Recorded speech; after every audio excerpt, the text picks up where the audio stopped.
필립의 사연방을 찾아주신 구독자 여러분, 안녕하세요. 오늘도 재미난 사연을 가지고 돌아왔습니다. 그럼 바로 사연 읽겠습니다. 군산에 사는 60대 여자입니다. 평범하다고 소개할까 했는데 지난 날을 돌아보니 제 인생은 파란만장하고 안쓰럽더라고요.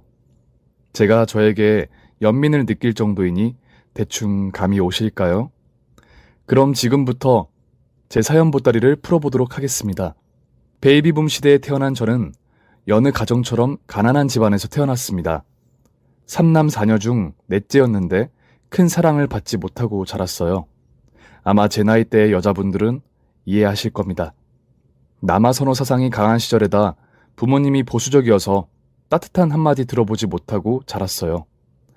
가난했으니 중학교 문턱을 넘지도 못하고 돈을 벌러 다녔답니다. 그때 당시엔 저처럼 가난하고 어린 여자애들이 남의 집 밭일이나 허드렛 일로 몇 푼 버는 게 흔한 광경이었어요. 그렇게 고생이라는 고생은 다 하며 번 돈은 오빠들과 남동생의 학비로 들어갔어요. 저희 자매들은 모두 남자들의 뒷바라지를 하는 게 당연한 거라 생각하고 성장했답니다. 성인이 되자 마을 안에 김치 공장이 들어섰습니다. 배추 농사를 크게 하는 집안에서 배추만 파는 것보다 김치까지 팔아먹으려고 공장을 세운 거죠. 그 덕에 저는 김치 공장으로 취직해서 제 밥벌이를 할 수 있었답니다. 매일 중노동에 가까운 김장을 하고 집으로 돌아오면 쓰러지듯 잠에 들었어요. 이를 제외하고는 아무것도 못하겠더라고요. 26이라는 나이가 될 때까지 집에서 독립을 하지 않고 김치 공장을 다녔답니다. 그러자 부모님은 도대체 언제 시집을 갈 거냐며 닥달을 하셨고 집이 좁으니 빨리 좀 출가하라고 보채셨어요. 저는 그러거나 말거나 돈을 더 모아서 이 지긋지긋한 고향을 떠날 생각이었습니다. 서울이라는 넓은 세상으로 가려면 미천이 있어야 했기 때문에 조금만 더 버텼다가 나갈 계획이었죠. 그런데 그 계획은 어그러져 버렸습니다. 저에게 돈 많은 남자가 생겼기 때문이죠. 김치 공장과 배추밭을 운영하는 사장의 아들이 저를 좋아한다며 따라다니기 시작했어요. 볼품없는 인물에 철없는 행동을 자주 하긴 했지만 인성이 바르다고 소문이 나 있어 그를 제 남자로 만들었답니다. 저희 부모님은 너무나 잘 됐다며 무조건 그에게 시집가라고 일렀어요. 저도 그 남자를 몇 달 사귀어 보니 볼수록 괜찮은 사람 같아서 결혼을 결심하게 되었죠. 예비 시부모님이 김치공장 사장님인 두 분은 예전부터 제가 성실하게 임해온 모습을 봐오셨기 때문에 결혼을 단번에 승낙하셨습니다. 저 같은 야무진 며느리를 드려야 당신의 아들도 철도 들고 사람 구실을 하며 살 거라고 하셨죠. 그래서 저와 그이는 만난 지 넉 달 만에 결혼을 하게 되었는데 제 바람대로 서울로 떠나지는 못했어요. 아무래도 시부모님이 배추밭과 김치 공장을 운영하고 계셨으니 그걸 물려받을 사람이 남편과 저밖에 없어서 발목을 잡으셨답니다. 저는 공장에서 같은 일을 하고 직원들 관리를 해나갔어요. 반면 남편은 아직 철이 덜 들고 게으른 성격 탓에 일하다 말고 읍내로 놀러 나가기를 반복했답니다. 또 결혼하고 달라진 점이 하나 있었는데 그건 바로 시어머니였습니다. 직원들에게 한없이 다정하게 대해주시는 좋은 분이라고 소문이 나 있고 저도 그렇게만 알고 있었는데 결혼 후 시집살이를 시작하자마자 180도로 돌변하셨답니다. 얘야, 뭐가 힘들다고 집에 오자마자 퍼질러 눕는 거야? 당장 일어나서 네 서방 저녁상 준비하지 못해? 어머님, 지금 시간이 9시예요. 그리고 그이는 읍내 나가서 놀다 오면 밥은 먹고 들어온다고요. 이게 시애미한테 말대꾸 하는 게냐? 서방이 밥을 먹고 들어와도 일단 차려는 놔야 할 거 아니냐? 내 하나뿐인 자식을 이런 식으로 푸대접하라고 널 며느리로 앉힌 게 아니란 말이야. 등 따시고 배부르니까 호강이 겨워서 똥인지 된장인지 구분을 못하는 게야? 저는 바로 사과드리고 놀다 들어온 남편의 밥상을 차렸습니다. 당연히 그이는 밖에서 배를 채우고 들어왔고 제가 차린 밥상은 다시 치워야 했답니다. 그리고 시어머니는 김치 공장에서 제가 일하는 게 마음에 들지 않았는지 시간마다 저를 불러 구석에서 혼을 내셨어요. 너 지금 김치 공장 며느리라고 요령 피우는 거야? 왜 이렇게 일하는 게 굼떠? 아니에요, 어머님. 저 다른 직원들하고 똑같이 일하고 있었어요. 어머님이 잘못 보신 거라고요. 너 자꾸 말대답할래? 시애미가 그렇다면 그런 줄 알고 죄송합니다 하고 용서를 빌면 끝날 것을 끝까지 잘했다고 박박 우기냐? 어? 네 천박한 친정에서는 시애미한테 대들라고 가르치디? 아니요, 죄송합니다. 어머님, 제가 더 열심히 일하도록 하겠습니다. 그건 빙산의 일각이었어요. 점점 시어머니의 막무가내 갈굼은 날이 갈수록 심해졌는데 나중에는 제 얼굴만 봐도 화를 내셨답니다. 넌 계집이 돼가지고 남편 반찬을 가르쳐서 처먹는 거냐? 내가 너 먹으라고 소고기를 사온 줄 알아? 내 하나뿐인 아들 먹이라고 사놨더니 니깐년이 그걸 처먹어? 죄송해요, 어머님. 고기가 너무 맛있게 보여서 한 점 먹어봤어요. 다음부터는 고기 반찬에 손대지 않을게요. 누가 보면 내가 널 굶기는 줄 알겠다. 삼시세끼 쌀밥을 처먹는 것만으로 크게 감사할지는 모를 망정 귀한 반찬까지 탐내니 널 어쩌면 좋겠냐? 제발 주제 파악 좀 해라. 어? 분수에 맞게 살란 말이다. 네, 명심하겠습니다, 어머님. 그리고 너, 이 집에 시집 온 지 1년이 다 되어 가는데 왜 애 소식이 없는 거냐? 아, 그게 요즘 이이가 밤늦게만 들어오다 보니 기회가 없었어요. 그래서 네 임신 못하는 게 내 아들 탓이다? 이 말이냐? 네가 예쁘게 꾸미고 애교를 피워봐라. 내 아들이 밖으로 나돌겠니? 계집은 일만 잘한다고 되는 게 아니라 곱상하게 꾸며야 한단 말이야. 시어머니가 저에게 하는 막말은 점점 더 심해지셨고 시집살이 역시 괴로워졌답니다. 그런데 시어머니는 거기서 그치지 않고 언젠가부터 저에게 손찌검을 시작하셨어요. 이마를 미는 것으로 기분 나쁘게 하시더니 꿀밤을 쥐어다가 나중에는 손바닥으로 머리와 뺨을 갈기셨어요.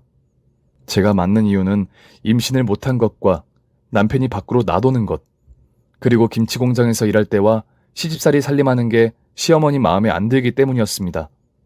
시도 때도 없이 손찌검을 당하자 기분이 몹시 상해서 시아버지와 남편이 있을 때 제 몸에 손대지 말라고 되들어봤는데 돌아오는 건 더 센 손찌검이었답니다. 남편은 가만히 구경하고 있었고 시아버지는 시어머니에게 잡혀 살고 있어서 아무 말도 하지 못했네요. 그렇다고 친정에 가서 이럴 수도 없었으니 제가 할 수 있는 건 참는 것뿐이었답니다. 지금 시대였으면 당장 시댁을 박차고 나갈 수 있었겠지만 그 당시에는 왜 이리 미련하고 바보 같았는지 그냥 인내하고 사는 게 최선이라고 생각했답니다. 그렇게 힘든 시간을 지내던 중 아이가 들어섰어요. 다행히 임신 중이라 시어머니가 제 몸에 손찌검을 멈추셨답니다. 그래도 일하는 건 달라지지 않았어요. 진통이 와도 억지로 참아가며 김치 공장에서도 시댁에서도 고생이라는 고생은 다 했죠. 이듬해 아들이 태어나 아주 기뻤습니다. 물론 내 자식이라 예뻐서 좋기도 했지만 시부모님이 아들 타령을 그렇게 했으니 마음이 편안했어요. 역시나 시부모님과 남편은 아들을 오냐오냐 하며 많은 사랑을 주셨답니다. 그리고 얼마 뒤에 또 애가 들어섰고 10달 뒤 딸아이를 낳았어요. 그런데 이번에는 남편과 시댁 식구들이 전혀 기뻐하지 않았습니다. 그뿐만 아니라 딸아이를 돌봐주기는커녕 제가 없을 때 울음을 터뜨려도 나 몰라라 하고 무시했답니다. 아무리 남아선호 사상이 깊어도 너무하더라고요. 아들과 대놓고 차별하는데 엄마로서 마음이 너무 좋지 않았습니다. 남매가 커가며 온갖 차별과 다른 대우를 받고 자라다 보니 아들은 버르장머리가 없었고 딸아이는 질투와 셈이 많았답니다. 그래도 저만의 사랑을 받고 자라서 야무지고 지혜로웠답니다. 두 아이를 키우며 일과 살림까지 해야 했으니 몸이 3개라도 모자라는 판이었어요. 그런데 제 남편은 여전히 철이 없어서 밖에서 술 먹고 놀다가 집에 들어왔답니다. 저는 그이에게 제발 철 좀 들라고 가장이니 책임감을 가지라고 수없이 말해봤지만 달라지는 건 하나도 없었어요. 게다가 시장에 김장 재료를 사러 갔는데 남편이 다른 여자와 있는 걸 제 두 눈으로 목격하는 날이 왔답니다. 당신 뭐야? 지금 이 여자랑 바람을 피우고 있는 거야? 맞아. 내 애인이야. 그이는 당황하기는커녕 자랑스럽게 말했답니다. 너무 기가 차서 남편 뺨을 날렸더니 저에게 바로 돌려주더라고요. 이년이 미쳤나? 하늘 같은 서방 얼굴에 손을 대? 아, 원래 남자는 결혼해도 애인이 항상 있어야 하는 법이야. 그래야 건강하게 오래오래 사는 거라고. 그리고 부잣집에 시집 왔으면 그 정도 각오는 해야 하는 거 아니냐? 내가 미쳤다고 너 하나만 보고 살겠니? 세상에 여자가 반인데 내가 너랑만 잘 살 줄 알았냐? 당장 꺼져. 남편은 넘어져 있는 저에게 삿대질과 욕을 퍼부으며 상간녀와 유유히 사라졌습니다. 이 사실을 시부모님께 알렸더니 역시나 남편과 똑같은 반응이었어요. 여기엔 제 편이 아무도 없었답니다. 애가 둘이나 있는 데다가 시댁 말고는 갈 데가 없었으니 또다시 참을 수밖에 없었어요. 남편은 이에 질세라 여자를 바꿔가며 바람을 피워댔습니다. 얼마나 많은 여자를 만났는지 손가락으로 셀 수도 없었죠. 또한 시어머니는 다시 손찌검을 시작하셨습니다. 정도가 얼마나 심했느냐면 아이들이 보는 앞에서 아무렇지 않게 제 머리채를 잡거나 뺨을 갈겼어요. 아무것도 할 수 없는 제가 너무 한심하고 멍청하게만 느껴졌답니다. 저는 시부모님과 남편은 제 가족이 아니라고 생각하고 자식들만 건강하게 키우기로 했답니다. 그리고 언젠가는 여기서 벗어나리라 생각했어요. 그렇게 강산이 2번 바뀌자 시아버지가 돌아가셨어요. 평소 담배를 많이 피운 탓인지 폐암으로 오랜 시간을 투병하다가 세상을 떠나셨답니다. 이런 말씀 드리면 잘못된 며느리로 생각하시겠지만 시아버지의 죽음이 전혀 슬프지 않았어요. 제 딸을 한 번도 안아주지 않는 데다가 시어머니가 저를 공격하실 때 가만히 구경만 하고 있던 분이니 제 마음이 슬플 리가 없었죠. 여하튼 시아버지가 돌아가시고 그 많은 재산을 남편이 가지게 되었어요. 그이는 나이가 차면서 바람 피우는 건 그만두었지만 다른 짓거리를 시작했습니다. 바로 도박이었죠. 남편이 날린 돈이 배추밭의 절반 정도가 되자 정신을 차리고 저에게 돈을 맡겼답니다. 그래서 저는 남편이 잃었던 돈을 복구하려고 주식과 펀드, 개, 부동산 투자 등으로 재테크를 시작했고 1년 만에 그 돈을 거의 다 메꾸었답니다. 그때부터 저는 세상에 눈을 뜨게 되었어요. 아무런 능력이 없어 우물한 개구리로만 살 줄 알았는데 저에게 이런 지성이 있다는 걸 깨닫고는 세상 보는 눈이 달라졌답니다. 제가 재산의 절반을 다시 채웠더니 시어머니의 태도가 달라졌어요. 애미야, 아주 잘했다. 고생 많았어. 이놈의 자식이 까먹은 돈을 네가 다 채우다 못해 더 불렸으니 이 집에서 정말 큰 일을 해낸 거야. 저승에 간 네 시아버지가 뿌듯해 하실 거다. 맞아요. 저 아니었으면 이 집의 재산 절반이 그대로 날아갔을 거예요. 제가 아주 잘했죠.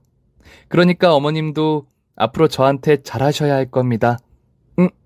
그래. 내 앞으로 네 말이라면 파트로 매주라도 쓰겠다.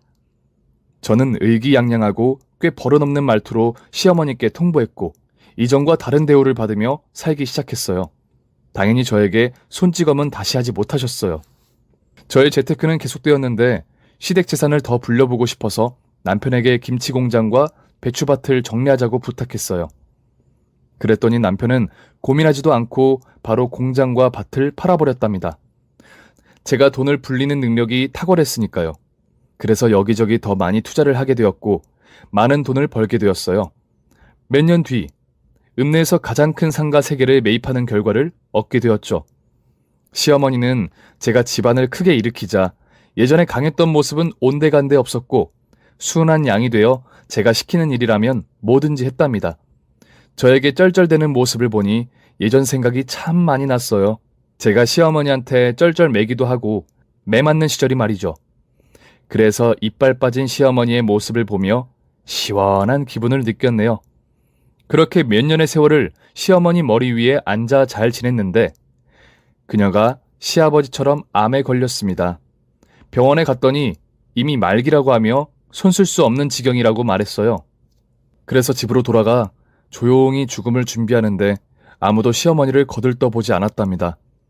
남편은 원래 밖으로 나도는 걸 좋아해서 그랬고 제 아들은 남편을 닮아 철딱서니가 없어서 그랬죠. 그리고 제 딸은 시어머니에게 단 한 번도 사랑을 받아보지 못했으니 암에 걸렸다는 소식을 듣고도 눈 하나 깜빡이지 않았답니다.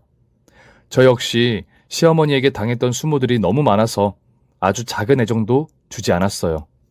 그래도 간병인 하나를 붙여줬으니 죽음을 준비하는데 큰 무리가 있지 않았습니다. 그리고 시어머니에 대한 저의 가장 큰 복수는 바로 임종 순간이었어요. 시어머니가 손짓을 하며 저승으로 떠나기 전 제 손을 잡고 싶다고 애원했는데 저는 그걸 무시해버리고 밖으로 나가버렸습니다. 끝까지 시어머니를 용서할 수 없어서 그렇게 세상을 떠나게 내버려 두었죠. 저는 이번에도 눈물 한 방울 나오지 않았고 속이 시원한 기분을 느꼈답니다.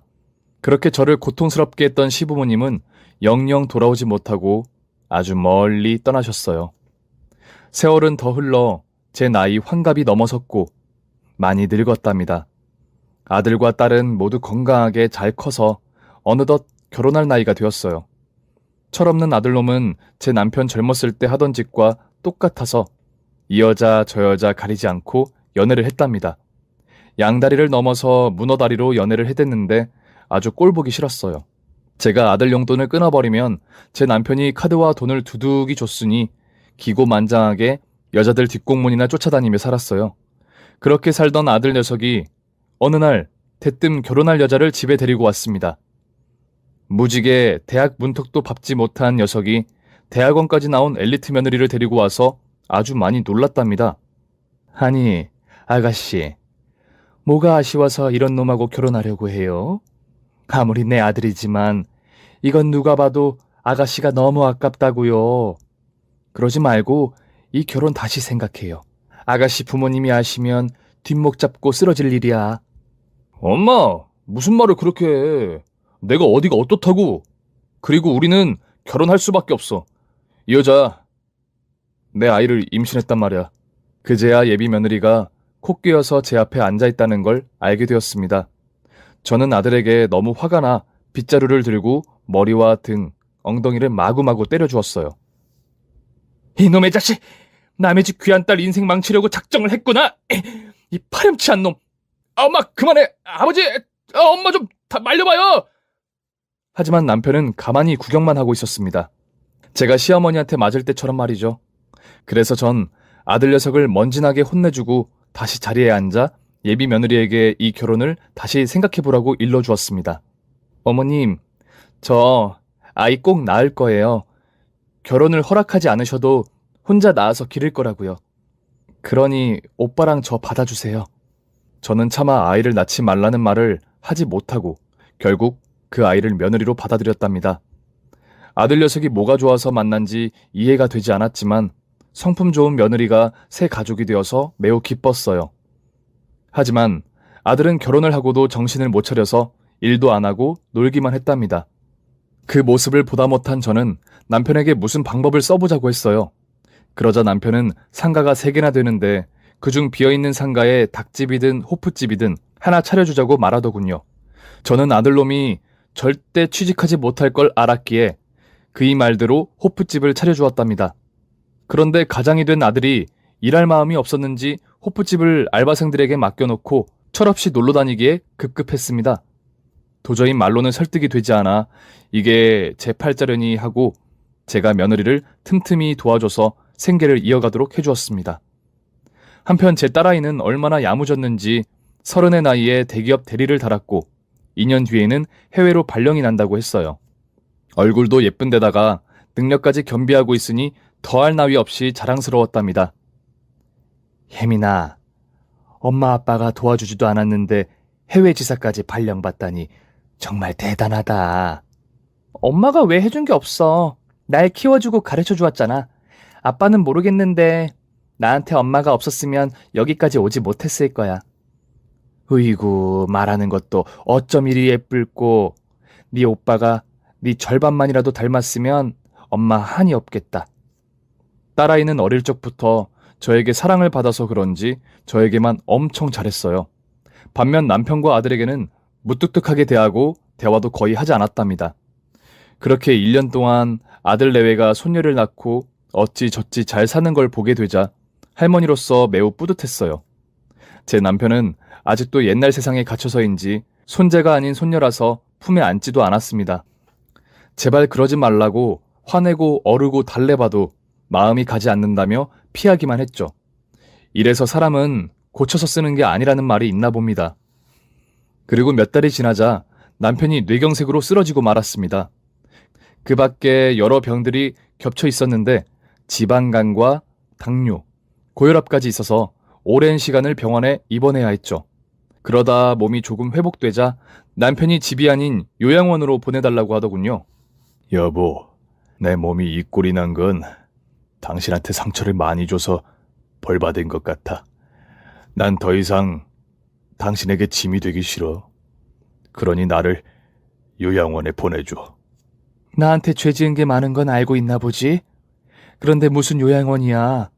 가족들이 몇인데 혼자 고생하려고 그래? 당신이 아무리 미워도 내가 보살펴 줄 테니까 걱정 말고 집으로 가. 아니, 내가 회복할 때까지 집에 가지 않을 거야. 그리고 요즘 요양원은 잘 되어 있어서 지내기도 편하다고. 내 진심을 무시하지 말고 내 뜻을 받아줘. 남편은 웬일로 철이 들었는지 제가 고생할 걸 생각해서 끝까지 요양원에 들어가겠다고 고집을 부렸답니다. 그래서 아들, 딸에게 어떻게 하면 좋겠냐고 물었더니 아들은 마음대로 하라고 일렀고 딸아이는 제가 고생할 걸 걱정해서 요양원에 보내는 게 낫겠다고 대답했습니다. 그래서 남편을 요양원까지 데려다 주었어요. 외롭긴 하겠지만 병이 나을 때까지 휴식과 치료에 전념하겠다고 말하며 저와 자식들을 돌려보냈답니다.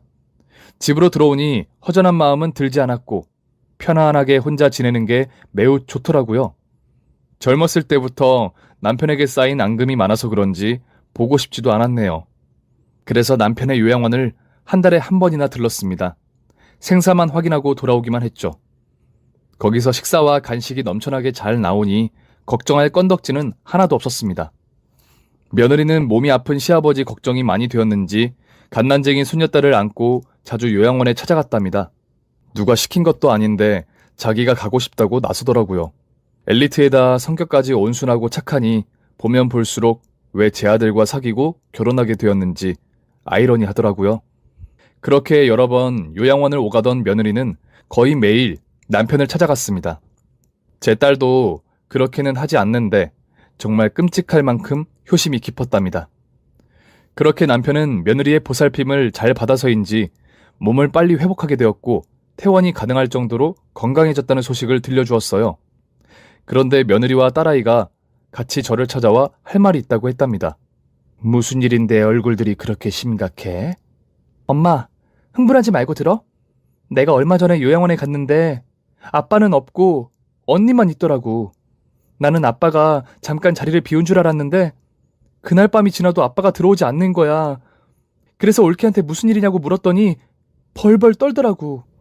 도대체 무슨 일이 있었길래 요양원 밖을 나가서 밤을 지새운 거래? 새아기는 왜 벌벌 떤 거고? 글쎄, 아빠가 요양원에 들어간 이유가 마음 놓고 바람을 피우려고 그런 거래. 집에 있으면 엄마 눈치를 보고 몰래 나가야 하니까 불편했던 거지. 그런데 우리한테 뭐? 짐이 되기 싫어서 요양원에 들어갔다고? 아주 웃기는 짬뽕이라니까. 뭐? 그 인간이 아직도 정신을 못 차리고 있네. 젊어서 바람을 그렇게 피워대더니 아직도 그 버릇이 남아있나 보다. 아우, 속 터져. 게다가 바람 피우고 있는 여자가 하나가 아니라 셋이나 된대. 내가 정말 네 아빠 때문에 돌아버리겠다. 새애기 보기 부끄럽지도 않다니. 망측하고 더러워서 더는 못 들어주겠다. 엄마, 거기서 끝이 아니야. 올케 언니가 요양원에 자주 가니까 아빠가 올케 언니를 이용해서 언니가 순진하고 착하니까 그걸 이용해서 매니저처럼 부려먹었다고. 바람 피우는 여자들이 헷갈리지 않도록 스케줄을 조절하게 했단 말이야. 순진한 올케는 그게 옳지 않은 것인지 알았지만 아빠가 간절하게 부탁하는 바람에 들어주고 말았대. 어머님 죄송해요. 몇 번이고 어머님께 고백하려고 했는데 저 때문에 시부모님 사이가 틀어질까봐 이러지도 저러지도 못했어요. 제가 생각이 짧았어요. 아버님 시키는 대로 하는 게 아니었는데 입이 10개라도 할 말이 없습니다. 어머님, 제가 큰 죄를 지었습니다. 며느리가 눈물을 보이며 사과하는데 진심이 느껴졌어요.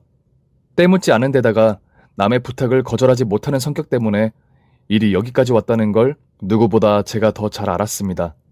그래서 며느리에게 새아가, 네 마음 잘 안다. 그리고 네 시아버지가 어떤 사람인지는 더더욱 잘 알고 있고, 네가 아니었어도 별의 별짓을 다 하고 다녔을 놈팽이라고. 그러니까 고개 들어라. 넌 잘못한 거 없어. 라고 어깨를 다독여 주었습니다. 그러자 딸아이가 남편에게 복수할 기회를 잡았다고 말문을 열었습니다. 엄마, 아빠 하는 짓이 너무 더럽고 치졸해서 내가 머리 좀 썼어. 아빠가 옳게 언니를 이용했길래 나도 역으로 언니한테 아빠가 바람 피우는 여자들 신상을 알아냈지. 그리고 얼마 뒤면 아빠 칠순 잔치잖아. 그때 바람난 아줌마들을 불러서 골탕을 먹여보는 거야. 어때? 내 작전이 괜찮아? 아이고, 이 똑똑한 딸내미를 누가 낳았을꼬. 그래, 아주 잘했다. 이번 기회에 이 인간을 아주 개박살을 내버리자. 이놈의 영감탱이 이번에는 진짜 끝장을 보고 말겠어. 그렇게 저와 딸, 며느리는 머리를 맞대고 어떻게 복수할지 계획을 세우고 해산했습니다. 며칠 뒤 남편이 집에 건강한 몸으로 걸어 들어오는데 당장이라도 따귀를 한 대 날리고 싶더군요. 하지만 큰 그림을 위해 잠시 참기로 했어요. 여보, 이제 괜찮은 거야? 아픈 데는 없는 거지? 그동안 걱정 많이 했어. 당신이 하도 오지 말래서 안 갔는데 대신 우리 며느리가 도리를 다 했네. 며느리 마음씨가 아주 고와. 그리고 내 몸은 좋아지긴 했는데 다음 달에 다시 입원하려고. 며느리랑 딸내미가 칠순잔치랑 해외여행 시켜준다 해서 잠시 올라온 거야. 그러니까 한 달만 지내고 다시 요양원에 들어갈 생각이지. 당신에게 짐이 되지 않으려면 완벽하게 나아서 돌아와야지. 당신 요양원에 꿀단지라도 숨겨놨어? 왜 이렇게 요양원을 좋아해? 누가 보면 숨겨둔 애인이라도 있는 줄 알겠다니까? 무슨 소리야? 여보, 내가 젊었을 적에 바람을 피우긴 했지만 난 새 사람 된 지 오래됐어. 그런 짓을 또 한다면 내 재산을 당신한테 모조리 주겠어. 진심이라고. 그래? 당신 그 말에 책임질 수 있어? 상가 3개를 모두 내 명의로 해줄 거냐고. 아이, 그렇다니까. 나 박만복이 뱉은 말은 무조건 지켜. 그럼 여기에 대고 다시 말해봐. 녹음해놓고 나중에 딴소리 못하게. 그러다 남편은 주춤거리다가 마지못해 방금 한 말을 되풀이하며 녹음을 했답니다. 그리고 이틀 뒤 남편의 칠순잔치 날이 되었고 저희 식구들은 한껏 차려입고 호텔로 향했어요. 남편과 인연이 있는 사람들 모두를 초대해서 앉을 자리가 모자랄 만큼 많은 사람들이 왔답니다. 다들 식사를 하며 화기애애한 분위기를 이어가는데 딸아이가 신호를 주며 저와 며느리를 잠시 데리고 나갔습니다. 엄마, 지금부터 시작이야. 아빠의 상간녀들이 이제 곧 들이닥칠 거야. 내가 사진을 보내놨거든. 그래? 잘했다. 어디 얼마나 대단한 년들이랑 바람 피웠는지 구경이나 해보자. 이윽고 상간녀들이 하나씩 잔치장 문턱을 넘어섰고 주인공인 제 남편을 향해 달려갔어요. 오빠, 오늘이 칠순이야? 그런데 왜 나한테 말하지 않은 거야? 오빠가 이런 식으로 나오면 혜자 서운해. 혜자야. 여긴 어떻게 알고 온 거야? 누가 사진 보내줬는데? 지금 그게 중요해? 내가 장차 오빠 마누라가 될 사람인데 오빠 옆에 내가 앉아야 하지 않겠어? 상간녀 하나가 남편 옆에 앉자 또 다른 상간녀가 들이닥쳤습니다. 오빠, 어떻게 된 거야? 오늘이 칠순잔치 하는 날이라며? 그런데 왜 미자한테 말을 안 했어? 미자 섭섭해. 미자야. 너는 어떻게... 그런데 오빠, 옆에 있는 이 쭈구리는 누구야? 누군데 오빠 부인 행세하는 거야? 뭐, 쭈구리? 야, 나 만복이 오빠랑 결혼할 사이야. 너는 뭔데 우리 오빠한테 오빠라고 부르는 거야? 나 만복이 오빠랑 깊은 사이다. 몇 달 뒤에 결혼하기로 약속한 사이라고. 어디서 굴러먹다 온 년인지 모르겠지만 좋은 말 할 때 그 자리 나한테 넘기고 여기서 꺼지지 그래? 두 상간녀는 제 남편을 서로의 애인이라고 우기더니 급기야 자리에서 일어나 똑같이 머리채를 잡고 싸우기 시작했습니다. 며느리는 고화질 카메라로 영상을 찍고 있었고 딸과 저는 이 미치고 웃긴 광경을 구경하고 있었어요. 잠시 후 또 하나의 상간녀가 들어왔습니다. 머리채를 잡고 싸우고 있는 상간녀들에게 신경 쓰지 않고 남편의 옆에 털썩 앉더라고요.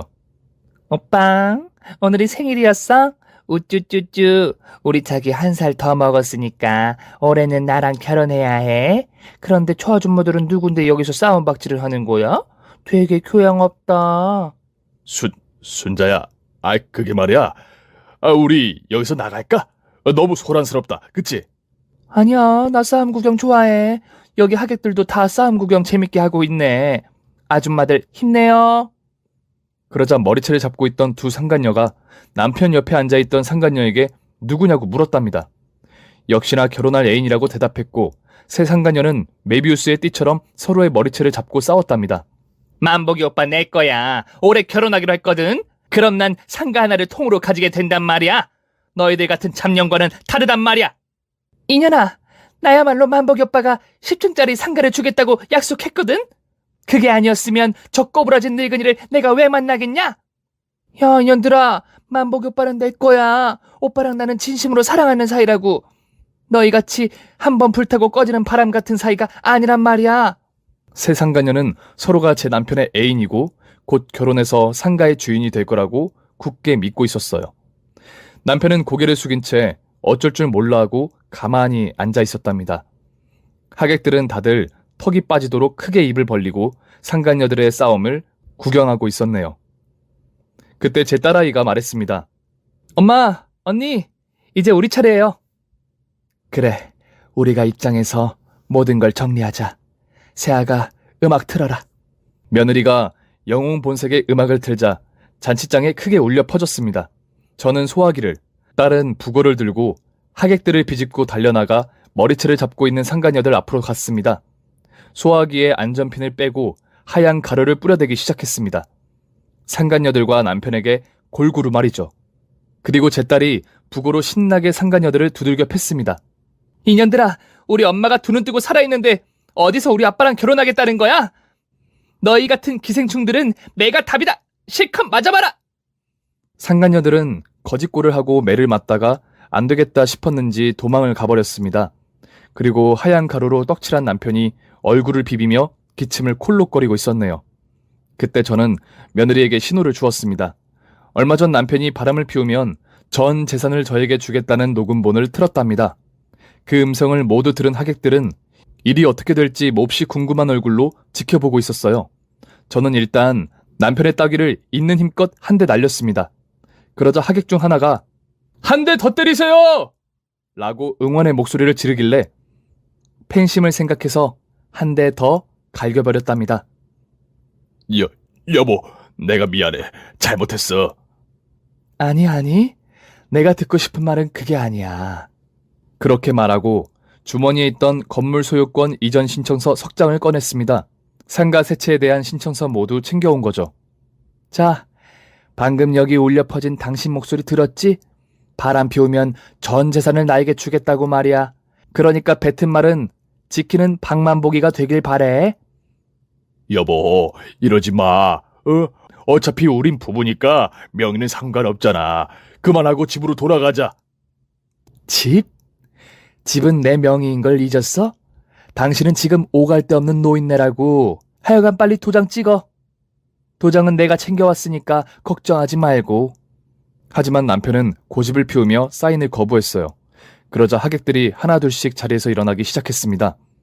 대부분 마을 사람들이었으니 저희 집 사정을 매우 잘 알고 있었답니다. 어이, 박만복이! 당장 도장 찍어! 남자 망신 그만 시키고 빨리 자네 마누라가 하라는 대로 하란 말이야! 내가 이런 날이 올 줄 알았다.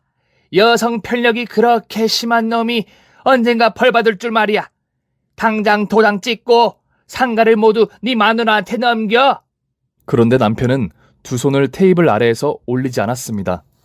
그러자 하객들이 먹고 있던 음식들을 남편에게 집어 던지기 시작했어요. 잠시 후 얼마나 많이 맞았는지 남편의 얼굴은 양념장이 범벅이 되었고 눈물까지 흘리고 있어서 아주 가관이었답니다. 결국 남편은 제 편이 든든하게 버티고 있다는 걸 깨닫고 도장을 찍지 않으면 그곳에서 벗어날 길이 없다고 판단했습니다. 그래서 건물 소유권을 모두 저에게 넘기게 되었답니다. 제가 만세를 부르며 서류를 들어 올리자 하객들이 박수갈채를 보내며 환호성을 질렀어요. 그렇게 난장판이 된 남편의 칠순잔치는 막을 내리게 되었습니다. 저와 딸, 며느리와 아들은 저희 집으로 돌아갔고 남편은 집으로 들어오지 못하게 쫓아냈답니다. 더불어 딸과 며느리가 가져온 불륜 증거를 모아서 이혼 소송에 돌입했어요. 남편은 살려달라고 울고불고 매달렸지만 저의 서슬퍼런 응징은 절대 멈출 수 없었습니다. 20살의 시집와 온갖 수모를 당한 지난날을 떠올리며 용서하고 싶은 마음을 하나도 두지 않았죠. 결국 남편은 저에게 이혼을 당하고 저희 마을에서 비어있는 폐가에서 지내게 되었습니다. 그렇게 저의 참교육은 끝이 났네요. 그리고 아직 남아있는 아픈 손가락이 하나 있었으니 바로 아들놈이었습니다. 지 아빠를 빼다 박아서 이대로 두면 며느리에게 죄를 짓는 것 같아 방법을 강구했답니다. 지난번처럼 딸과 며느리와 머리를 맞대고 계획을 짜냈죠. 민종아, 너 집이랑 호프집 정리했다. 곧 다른 사람들이 들이닥칠 거니까 빨리 비우는 게 좋을 거다. 엄마, 그게 갑자기 무슨 말이야? 집도 호프집도 뺏어가면 나랑 마누라는 어떻게 살라고? 네 처는 걱정하지 말아라. 우리 집에서 같이 지낼 테니까. 손녀도 내가 잘 키울 테니까 넌 신경 쓰지 않아도 돼. 엄마 도대체 무슨 말을 하는 거야? 그럼 나는 어떻게 살라고? 이제부터는 네 힘으로 뭐라도 해봐. 저 자식을 위해 뭘 할 수 있을지 생각해보라고. 내가 할 줄 아는 게 뭐가 있다고 그래? 앞으로 열심히 할 테니까 호프집은 그냥 놔둬, 어? 아들은 제가 농담하는 줄 알았는지 끝까지 믿지 않더군요. 그래서 서류를 꺼내 집과 호프집을 팔아버린 걸 보여주었고 집에서 쫓아내버렸습니다. 너 당당한 가장이 되기 전에는 돌아오지 마. 엄마 진짜 1억이야? 응, 1억이야. 이래야 네가 사람 구실하고 살 것 같다. 가만히 뒀다간 네 애비 꼴이 날 게 뻔하다고. 엄마가 왜 이러는지 나가서 개고생하면서 느껴봐라. 그렇게 할 말을 다한 저는 현관문을 닫아버렸습니다. 그리고 저와 며느리 손녀는 셋이 같이 살게 되었어요. 건물주인 제가 지원할 수 있는 건 뭐든지 가능했기 때문에 고생시키지 않고 보듬어주면서 지냈죠. 특히 손녀는 옛날 제 딸이 못 받았던 할머니의 사랑을 생각해서 금지옥엽으로 키웠답니다. 딸애는 얼마 뒤 해외 파견을 나가게 되었어요. 혼자 힘으로 많은 걸 이루는 모습을 보니 매우 뿌듯했답니다. 그렇게 시간은 2년이 흘러갔고 저희 집에 아들이 돌아왔어요. 아주 초췌하고 삐쩍 마른 모습으로 말이죠. 민족이 많니? 그동안 고생을 얼마나 했길래 꼴이 이러냐? 엄마, 내가 잘못했어. 그동안 인간 쓰레기로 살았던 걸 뼈저리게 깨달았어. 얼씨구, 내 아들이 그런 말도 다 할 줄 알고 오래 살고 볼 일이다. 그래, 그동안 뭐 해먹고 살았니? 내가 할 수 있는 게 많지 않더라고. 집도 절도 없으니 숙식이 가능한 일을 찾아야 해서 알아보니까 나를 받아주는 곳은 막노동밖에 없었어. 그래서 전국을 돌며 노가다꾼으로 살았어. 비록 2년밖에 안 되는 시간이지만 참 많은 걸 느꼈어. 그리고 돈도 꽤 많이 벌어왔어. 내 아들이 스스로 돈까지 벌어왔다니 참 대단하다. 그래, 그동안 고생 많았다. 이제 정신을 차린 것 같으니까 엄마가 해줄 수 있는 건 다 해줄게. 아니, 그러지 마. 내 힘으로 하고 싶어. 지금 모아온 돈으로 작게 분식집을 할까 해. 그리고 내 처와 딸은 계속 여기서 지내게 해줘. 내가 일주일에 한 번씩 들를게. 나중에 돈 좀 많이 모으면 내 힘으로 아파트를 마련할 거야. 그때까지 엄마한테 부탁 좀 할게. 아들은 2년 동안 얼마나 많이 고생했는지 다른 사람이 되어 돌아왔습니다. 여하튼 저는 아들의 뜻대로 며느리와 손녀를 몇 년 더 같이 살기로 했어요. 한편 폐가에서 지내는 전 남편은 여전히 정신을 못 차리고 살더군요. 폐지를 모아 판 돈으로 식사를 해결하며 힘들게 지내는데 여자만 보면 침을 질질 흘리며 꼬시려고 든답니다. 마을 사람들이 그 꼴을 매일 보다시피 해서 저에게 절대 전 남편을 받아주지 말라고 하더라고요. 그래서 지금은 전 남편을 제외한 모든 식구들이 완벽한 행복을 가지고 잘 살고 있습니다. 지금까지 제 인생 이야기와 시집살이, 남편과 아들 이야기를 들려드렸답니다. 많이 재밌으셨죠? 그럼 그렇게 믿고 이 늙은이는 이만 물러갑니다. 가정의 행복이 가득하시길 빕니다.